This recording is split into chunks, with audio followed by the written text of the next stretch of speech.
Akrabalarımızla ortak paydada buluşamıyorsak, komşularımıza ulaşmaya bir yol bulamıyorsak, bunun sebeplerinden biri de konuşma usulümüzdür. İnsanlar kimliklerini gizleyerek kalp kırmayı, başkalarının şahsiyetine, şeref ve haysiyetine dil uzatmayı marifet saymaktadır. Faydasız söz ve davranışları terk etmesi, kişinin iyi bir Müslüman olduğunun göstergesidir. فَقَالَ عَزَّ وَجَلَّ مِنْ قَائِلٍ مُخْبِرًا وَآمِرًا إِنَّ اللَّهَ وَمَلَائِكَتَهُ يُصَلُّونَ عَلَى النَّبِيِّ وَعَافِيَةِ الْأَبْدَانِ وَشِفَائِهَا وَقُوتِ الْأَرْوَاحِ وَغِذَائِهَا وَعَلَى آلِهِ وَأَصْحَابِهِ عَدَدَ مَعْلُومَاتِهِ اللهم انصر المسلمين أينما حلوا اللهم انصرهم وأيدهم وساعدهم واجمع بينهم آمين يا رب العالمين. الله أكبر لا إله إلا الله. الله أكبر.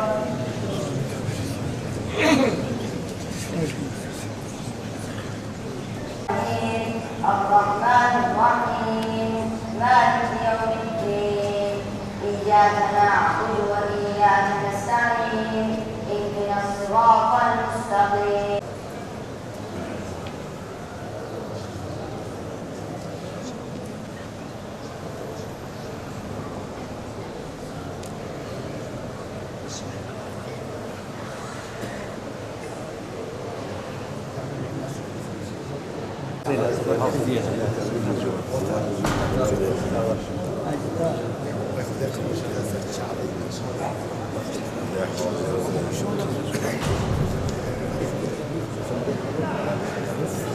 Tamam şehrine. صح شيرين. Nevye var ya. Nevye bile değil. حمري ويك وانا هيك قاسي ويك بالسجاير ويك Bugün burada sadece bir hayat hikayesine şahit olmadık. Aslında bir emeğin ya da doğru eğitim modelinin ne kadar önemli olduğuna şahitlik ettik.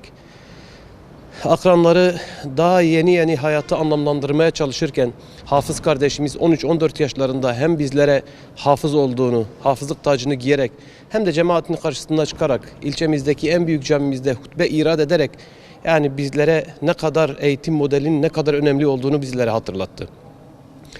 Her başarının arkasında tabii bir emek vardır. Bireysel olarak yapılan bir iş değildir. Bu çocuklarımızın yetiştirilmesinde emeği geçen hocalarımıza, ailelerine, kendilerine ben çok teşekkür ediyorum.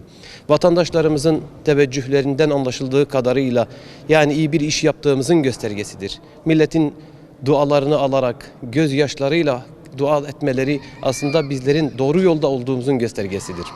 Bu çocuklara da çok teşekkür ediyorum. Onların imamlara da çok teşekkür ediyorum. Ne ekersen onu biçersin. Şimdi din alimlerimiz altın ekiyorlar. Elhamdülillah altın biçecekler. İnanın biz çok seviniyoruz. Böyle çocuklarımıza böyle gördüğümüzden yani gözlerimizden su geliyor. Çok seviniyoruz. Allah onlardan, sizden, hepinizden razı olsun. Çok müteşekkiriz. Çok iyidir. Böyle devam olsun. Neslimiz inşallah geleceğimiz çok güzel geliyorlar. Ben Harun Hasan. Kozluktepe İmam Hatip Ortaokulu bünyesinde faaliyet gösteren Bilgi Erkek Yatılı Kur'an kursunda okulla birlikte hafızlık eğitimimi tamamladım. Bugün Kozluk Merkez Camii'ye geldim. Hutbe okudum hocalarımın yardımıyla. Namaz kıldırdım. Çok mutluyum. Güzel bir duygu. Herkese tavsiye ederim. Okul ile birlikte hafızlık eğitimi zor değil. İsteyen herkes bunu başarabilir.